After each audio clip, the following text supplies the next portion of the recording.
वसीम आफात कह रहे नमाज में क्या रुकू या सजदे में ज़्यादा तस्बीह पढ़ने से बाल ज़्यादा बढ़ते हैं क्या? नहीं भाई, मेरे इल्म में तो ऐसा कोई मसला नहीं है कि ज़्यादा तस्बीह पढ़ेंगे तो बाल ज़्यादा बढ़ेंगे। तस्बीह पढ़ेंगे तो वो तो बाइस अजर सवाब है, बालों का उससे क्या ताल्लुक है? अगर ऐसा होने लगे तो जो गंजे टकले लोग हैं तो उनको तो ये फ्री का टोटका उनके हाथ में आ जाएगा। जो नमाजी नहीं है वो भी मस्जिद में नमाज की पहली सफ में मिलेगा आपको कि यार मुझे बाल बढ़वाने कहाँ जा रहा हूँ, नमाज पढ़ने जा रहा हूँ मस्जिद में। तो मेरे इल्म में तो ऐसा कुछ नहीं है। हो सकता है किसी भाई ने तजुर्बा किया हो, किसी ने तजुर्बा किया हो तो अलग बात है। बातें मेरे इल्म में ऐसा कोई मसला नहीं है, कोई अमल भी नहीं है, कहीं मैंने पढ़ा भी नहीं है कि नमाज में रुकू सजदे में तस्बीह ज़्यादा पढ़ेंगे तो बाल ज़्यादा बढ़ेंगे, ऐसा नहीं है। बाल नहीं है तो उसके और दूसरे तरीके हैं तिब्बी एतबार से। आप डॉक्टर को दिखाइए, हकीमों को दिखाइए, इलाज कीजिए उसके।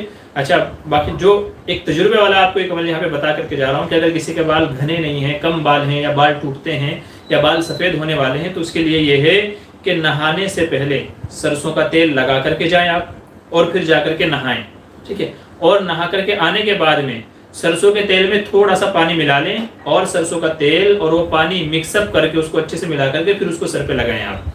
तो ये तजुर्बे वाला अमल है, तजुर्बे से बता रहा हूँ, कुरान हदीस से नहीं बता रहा हूँ, बल्कि कहते हैं ना एक टोटका है ये। गांव देहात के लोग जो टोटके करते हैं ना, बहुत सारी चीज़ें अपना लगा लेते हैं, देसी इलाज कह लीजिए उसको, जो कामयाब होते हैं, मुफीद होते हैं। तो ये उस तरह का टोटका है जिसके बाल घने नहीं हैं या सफ़ेद होना शुरू हो गए हैं, जिनके बाल टूटते हैं, ठीक है, लंबे बाल नहीं है, तो उनके लिए ये है कि जब आप नहाने जाएं तो पहले सरसों का तेल, राई का तेल भी उसे कहते हैं, तो सरसों का तेल पेवर होना चाहिए, ठीक है, पेवर तेल होना चाहिए।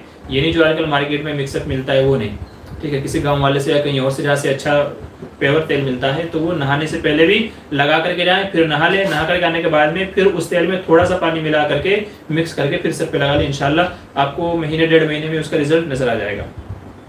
बाकी ऐसा अमल कोई मेरे इल्म में नहीं है जो आपने बताया।